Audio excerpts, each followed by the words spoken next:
Roll up, ladies and gentlemen, to the much anticipated spectacle, The Bride. You know, because nothing screams originality like yet another reinterpretation of a story that's seen more facelifts than a Beverly Hills socialite. I mean, who knew Frankenstein's monster could take another stitch in his side? But hey, let's not judge a book by its, well, centuries old storyline. Helmed by Maggie Gyllenhaal, whose directorial prowess we saw in The Lost Daughter, this film promises a bold, iconoclastic take. Bold and iconoclastic, just the adjectives we throw around when we can't say totally unnecessary, but we did it anyway. Our story takes us to 1930s Chicago, where a lonely Frankenstein, played by Christian Bale, seeks out a groundbreaking scientist to whip up a lady friend. Fun tip: when you're as revolting as Frankenstein, it's best not to outsource your dating profile to a scientist. But it's the 1930s, so we'll let that one slide.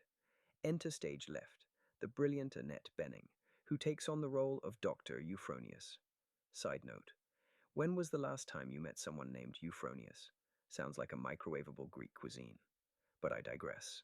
Together, the duo revive a murdered young woman, and voila, Jessie Buckley, as the bride is born. From then on, it's all murder, possession, cultural movements, and a combustible romance. You know, just your average Tuesday. Now, don't get me wrong, there are some heavy hitters in this film. Jessie Buckley and Christian Bale give performances that remind us why they're top-tier talent. Buckley's take on the bride is a high-wire act of emotional vulnerability and icy determination, and Bale's Frankenstein is a masterclass in tortured minimalism. Not to mention, the supporting cast is studded with stars like Peter Sarsgaard, Jake Gyllenhaal, and Annette Bening, who bring nuance and depth to their roles. So it seems like we've hit the cinematic jackpot, right? Well, not quite. For all its promise and potential, The Bride is a film that struggles to find its own voice amidst the echoes of its many predecessors. The narrative, while packed with action and drama, feels like a patchwork quilt of familiar tropes and cliches, much like its titular character. However, for all its shortcomings, The Bride does offer some food for thought. It wrestles with themes of identity, autonomy, and what it means to be human, albeit through the lens of an unhinged scientist and his patchwork partner.